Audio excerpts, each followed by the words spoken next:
What's up guys, I'm Tanisa. Today I'll be unboxing and reviewing the Steam Deck 64GB version, and I'll let you know my experience unboxing the Steam Deck. For those of you who may not be familiar with Steam or the Steam Deck, Steam is a platform where gamers can find a library of games for PC. If you're familiar with Steam, you know the PC version games are awesome, but you're stuck if you want to play them anywhere but on your home PC. The Steam Deck allows PC gamers to access the Steam library on the go. During this video, you'll learn the following: the pros and cons, specs, who the product is for, and my personal experience and feedback. Let's get unboxing. The quality of the packaging on arrival was well put together. I had no personal issues with how the packaging arrived, meaning there were no pieces missing, bumps or scratches, you name it. The Steam Deck comes in a really nice hard case with the Steam Deck logo right on top.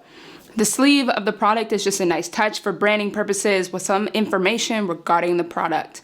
Upon first look, it feels good in my hands, and I personally have tiny hands. So it's important to me that portable gaming options are able to be used by anyone. In addition, the packaging comes with an information pamphlet in several languages. Additionally, with the packaging, it comes with a charger. So let's get on to the review. The Steam Deck comes in 3 different storage capacities. It comes in a 64GB, which we'll cover in this video, a 256GB, or a 512GB option. The 256GB and 512GB options utilize a NVMe SSD, while the 64GB option has a eMMC, which is basically an SD card.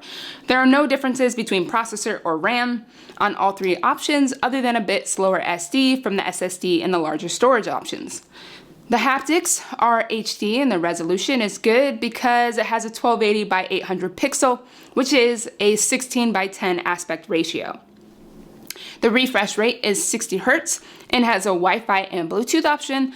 And lastly, the battery is a 40 watt with up to 8 hours of gameplay, and the power supply is a 45 watt.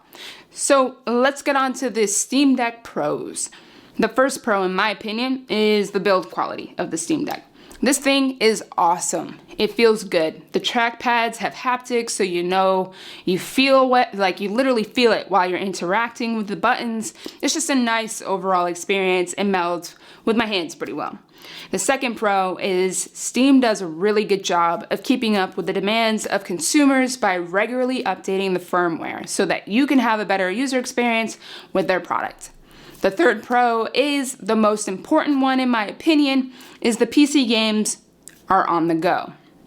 Having some of my favorite games anywhere is pretty ideal. I travel a lot, and sometimes I'm waiting for a flight or low-key at my mother-in-law's home for Sunday dinner. Thank you. So it's a nice addition to throw in my bag and take with me. So let's move on to the cons. There are downsides to any product, but this wouldn't be a good review without highlighting some of those cons. The first con is the game compatibility.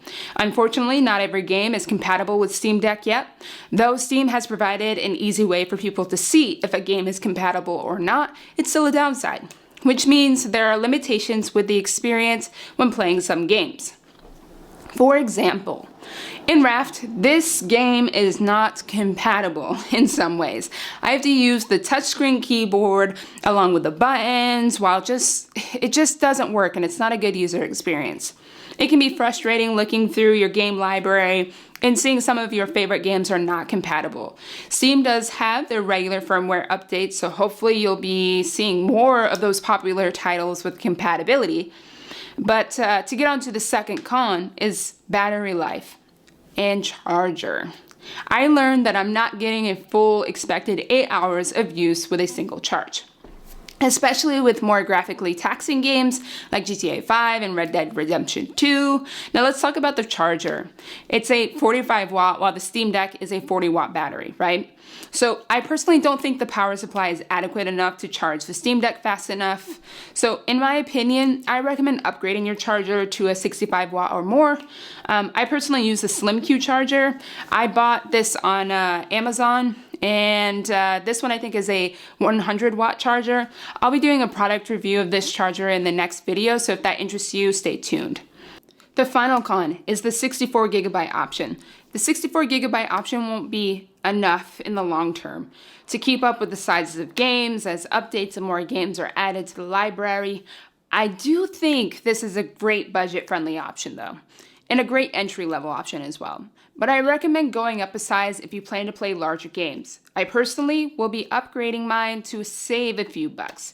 I plan to increase my storage, so if this is something that interests you, stay tuned, and I'll be doing a walkthrough of me upgrading my 64GB Steam Deck. If you're not into upgrading your system, then this may not be the best fit for you. Lastly, who is this Steam Deck for? I think the Steam Deck is for anyone who has an interest in gaming on the go. It's a good option, and it's pretty easy to get set up and running, so I'd really consider this beginner friendly as well. The price tag is pretty good considering the market, and it does come in 3 different price points. Tech is expensive, just in general, just to throw that out there. I don't think this is a fit for someone who doesn't have an interest in PC gaming or into the Steam platform, because there are some limitations currently with the overall compatibility, and if you only want to play, say, PS5 type games when you may not have that availability yet, I personally probably wouldn't recommend that for you. But for me, I'm personally having a good experience, and I'd recommend it to an avid gamer or aspiring gamer. If you liked this video / review, hit that thumbs up and subscribe to get updates for the next Unbox Lab review, and I'll catch you guys next time. Stay tuned.